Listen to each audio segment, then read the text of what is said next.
তো বন্ধুরা, এখন হচ্ছে মাঘ মাসের শুক্লপক্ষ।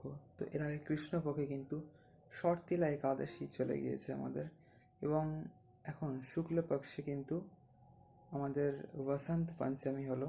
এবার আছে আমাদের ভৈমা একাদশী, যাকে চলিত ভাষায় ভীম একাদশীও বলা হয়, ঠিক আছে। এবং তারপর আছে আমাদের নিত্যানন্দ ত্রয়োদশী, যেদিন আমাদের বলরাম স্বরূপ শ্রীমান নিত্যানন্দ মহাপ্রভু এই ধরাধামে বীরভূম জেলার একচক্র গ্রামে আবির্ভূত হয়েছিলেন, নদিয়া থেকে কিছু দূরে অবস্থিত।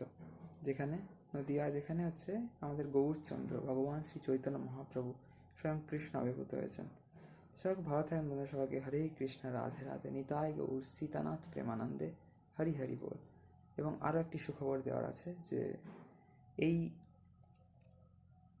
ভৈম বা ভীম একাদশীতে কিন্তু আমি মায়াপুরে থাকতে পারি, এবং আপনাদেরও হয়তো দর্শন করাতে পারি।